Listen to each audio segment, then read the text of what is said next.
Ju përshëndes të nderuar shikues, mirë se erdhët në Sport Focus, takojmë si çdo pasdite së bashku për të folur pikërisht për sportin. Jemi në muajin mars, i cilësuar ndryshe si muaji kuqezi, pasi më datë 26 kombëtarja jon do të përballet në sfidën me Polonin e vlefshme në play-offin e botërorit. Kjo është sfida e parë dhe nëse fitojmë më pas, do të përballemi me çiftin tjetër mes Ukrainës ose Suedis. Ndërkohë, përballje të rëndësishme ka po ashtu edhe ekipi Dardan në të njëjtën ditë. Lidhem drejt për së drejti me futbollistin Valdet Rama për të komentuar të gjitha këto zhvillime. Valdet, përshëndetje dhe faleminderit shumë për kohën tënde. Përshëndetje. Atëherë fillimisht si e komentoni sfidën që presim? Jeni optimist? Paktën e nisim kështu me sfidën kuqezi, pra kundër Polonis. Po, patjetër besoj të gjithë shqiptarët janë të prit këtë ndeshje dhe shpresoj që del një rezultat pozitiv për ne. Besoj që Polonia është një skuadër shumë e mirë, po prapë se prapë besoj që edhe na jemi një skuadër shumë e mirë dhe kam besimin që t'ja dalim kundër Polonisë. Po, vlen për të teksuar, se ajo se çfarë më shumë të i ka rëndësi në këto momente, për të bërë realitet këtë ëndër, është pa dyshim të kemi një ekip sa më në formë, dhe kur vjen puna është vëmendja te dëmtimet, ku Broja dhe Ismaili në këtë fazë i kemi dëmtuar, minutazhi që po marrin, disa prej futbollistëve janë transferuar së fundmi, dhe po ashtu ndoshta disa emra të cilët janë shumë të lakuar nëse do grumbullohen apo jo. Duke ndalur ndoshta pak te këto element që unë përmenda, a besoni që do kemi një grup në formë dhe duke ndalur pak më shumë te emrat përveçëm ku keni merak ose ku keni pritshmëri? Po, normalisht kam dëgjuar që kemi disa lojtarë që kanë pak probleme dhe shpresoj që të kthehen në formën e tyre. Po prapë se prapë besoj që kemi një skuadër shumë të mirë, kemi lojtarë që janë në formë, si për shembull që është për mendimin tim për momentin në sulm Ernest Muçi, besoj që është një lojtar shumë i mirë dhe besoj që mund të na japi neve rezultate të mira në këtë ndeshje. Po, në Trabzonspor aktivizohet në Turqi dhe në fakt duhet të thënë që Silvinho ishte në Turqi për të parë një pjesë të futbollistëve që aktivizohen atje, por nuk ka sinjale ende për grumbullimin e Muçit. Mendoni që do i jepte një kontribut të vyer ekipit ton, pavarësisht se ka ndodhur që edhe në sfida të tjera Shqipëria ja ka dalë, në fakt dhe pa emra si Muçi. E shikoni si një emër të domosdoshëm, duhet jetë patjetër? Por mendimin tim po, në formën e tij që është për momentin, po prapë kemi edhe lojtarë të tjerë që ku kanë kvalitet, Arber Hoxha e të tjerë që japin çdo herë maksimumin dhe shpresoj që t'ja dalëm kundër Polonisë dhe të kemi një skuadër të fortë në atë ditë dhe t'ja dalëm kundër Polonisë. Të shpresojmë se jo, patjetër. Ekipin polak kundërshtar si e vlerësoni? Është një ekip, kemi disbalans në nivel sipas ju shumë, apo?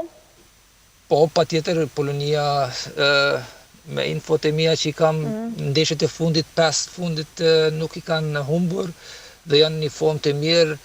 Ata janë fizikisht një ekip i mirë, po prapë edhe lojtarë ofenziv i kanë shumë të mirë, është akoma Lewandowski dhe ja, shpresoj që nuk do të ketë një ditë të mirë Lewandowski dhe t'ja dalëm kundër tyre. Mendoj që do na ndihmonte ky element, patjetër pse jo, edhe pse nuk duam t'ja urojmë pra të kenë probleme me shëndetin futbollistët, por është një ndeshje shumë e rëndësishme dhe duhet t'japim maksimumin, nëse paksa te skema mund të ndaleshim, se sigurisht do i përkasin tërësisht trajnerit. A mendoni që ekipi kombëtar do jetë më në shumë i fokusuar tek mbrojtja apo do ketë shanse, mund të tentojmë pra edhe në sulm të shënojmë? Unë besoj që fokusi do të me qenë me top edhe pa top të jemi të disiplinum në çdo aspekt, çdo herë të jemi online në lojë dhe besoj që Polonia do shkojnë në sulm, do të mundohet të jemi defanziv stabil dhe do shta me një kundër sulm të bëjmë golat e tona që shpresoj që të japum. Pra, duhet kemi guxim edhe të shënojmë, se shpesh herë kritikohet kombëtarja jon, pavarësisht se përgjithësia kujt është që nuk ka guxuar shumë të shkojë drejt sulmit, madje edhe fitoren ndaj Serbisë, disa e cilësojnë si fat, jo si futbollist me goxha vite mbi supe. A mendoni që fati hyn në lojë, ndërhyn në lojë apo jo gjithmonë? Jo, unë nuk besoj që ishte me fat loja kundër Serbisë. Unë për mendimin tim kemi bën një ndeshje shumë të mirë, kemi pas topin dhe për mendimin tim ka qenë një fitore e meritume. Okej, mirë, ndërkohë vlen teksohet që kjo sfidë pra nuk do luhet në vendin tonë, do luhet në Varshavë. Sa do të jetë pesha dhe ngarkesa sipas jush që do ketë kombëtarja jonë në këtë sfidë? 5% e stadiumit vetëm do i dedikohet tifozëve kuqezim. Mjaftueshëm për t'i karikuar dhe për t'u dhënë zemër? Po, shpresoj që po, edhe që 5% nuk është shumë, është një lojë jashtë, domethënë për neve, po prapë se prapë është një finale, edhe Polonia besoj ku me një veten shumë në presion pasi luajnë në shtëpi, kështu që për neve do të jetë një shans dhe kjo është një finale dhe çdo gjë është e mundshme. Kështu që shpresoj që do t'ja dalim dhe të japim një gol nështë në fillim të lojës, kështu që të jemi me pozitivitet në lojë. Po patjetër se dhe gjendja emocionale ndikon shumë të hyjë me shpresë edhe të japin më të mira se jo djemt. Kuqezi njëkohësisht e përmenda edhe në fillim, në po të njëjtën ditë më 26 mars, ekipi Dardan ka një sfidë të rëndësishme, po në të njëjtën fazë historike me Slovakin. Si e vlerëson këtë përballje? Është një duel më i lehtë, pra po them për Kosovën, Slovakia krahasuar me Shqipërinë kundrejt Polonisë?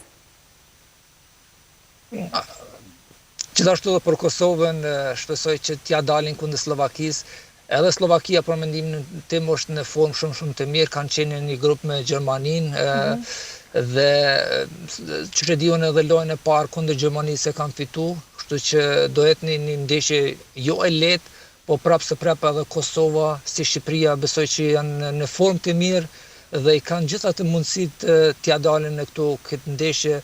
Do jetë një finale në Slovaki dhe një finale në Poloni, kështu që për të gjithë shqiptarët do t'i mbështetim dhe shpresojmë rezultate pozitive. Ku besoni që do mbështetet më shumë ti ekipi Dardan, të cilët emra që edhe kanë spikatur dhe që ndoshta edhe ti veti vlerëson personalisht shumë? Të dhënë drejtë për momentin nuk dua të marrë edhe emra shumë. Është grupi të besoj që është të bof një punë shumë të mirë, si në Kosovë, si në Shqipëri dhe unë ju uroj vetëm gjitha të mira. Okej, mirë, mrekulli, patjetër edhe ne të gjithi urojmë shumë suksese të dy ekipeve tona, sepse vlen të kësohet çdo kualifikim do na gëzonte shumë si Shqipërisë edhe i Kosovës, pse jo të dyja kombëtare do ishte e mrekullueshme, por edhe deri në këtë fazë kanë bërë shumë mirë, absolutisht. Ndërkohë, besoj ke ndjekur edhe Champions League-ën, kemi pasur ndeshjet e mbrëmshme, nuk e di sa e ke parë në tërësi, ekipet që deri në këtë fazë kanë surprizuar për mirë, ekipet të cilat janë eliminuar para kohe, çfarë mund të thuash? Po, të drejtën, Bodo Glimt që fitoj kundër Sportingin, nuk ishte një surprizë pasi janë të bërë një sezon shumë të mirë. Real Madridi kundër Manchester City, të drejtën, nuk e kam prit atë rezultat, po prapë se prapë kështu ka Champions League dhe të tjera të ishin besoj që Arsenali u ndal në një barazim me Bayer Leverkusen. Bayern kundër Atalanta besoj që ishte diçka. Bayerni është në momentin në formë shumë të mirë. Por ndryshe të tjerat kanë qenë rezultate që i kanë prit. Po eliminimet e parakoshme, për shembull Interin vlen teksohet se me që e përmend ekipin e Bodo Glimtit ka arritur ta eliminojë fare nga ky kompeticion tepër i rëndësishëm, kështu që patjetër si edhe surpriza Champions League, nuk është diçka e zakonshme siç janë kampionatet që ne mund të bëjmë dhe parashikime, është pak më e vështirë të bësh parashikime. Është e vështirë, po Bodo Glimt të drejtën e kanë një identitet lojës shumë të mirë, besoj që aty ku janë nuk është vetëm fat, po është merit, kështu që janë të bënë një punë shumë të mirë dhe futbollin që e luajnë shumë më pëlqen, kështu që është diçka që më pëlqen për momentin në Champions. Okej, mirë, ndërkohë ekipi jot i preferuar është ende në Champions League apo është eliminuar? Po, është Barcelona akoma, kanë prapë shansa, loja por ishte një menim, që shë di une, Kështu që shpresojmë që të fitojmë lojën e radhës. Paris Saint-Germain, mendoni që do e mbaj ende titullin kampion në Europë? Apo e konkuron ndonjë ekip tjetër? E vështirë të thëmë, nuk besoj e shoh Bayern, Bayern shumë të fortë. Gjithashtu City, City tash me Realin 3-0 do jetë shumë e vështirë. Real Madridi është gjithë, do më thonë, e ka mundësin të fitoj Champions, kështu që unë besoj që në fund do t'ja del Bayern Munich. Në fund fare, mendoni që do e marrë titullin. Mirë, do mbetet për të parë. Ka ende rrugë patjetër për të parë se kush do jenë çerek finalistë dhe si do shkojë dhe më tej. Valdet, faleminderoj shumë për kohën, se di që bëre edhe një shkëputje nga rrugtimi, të përshëndes. Faleminderit. Ishte shumë Gjithë mira.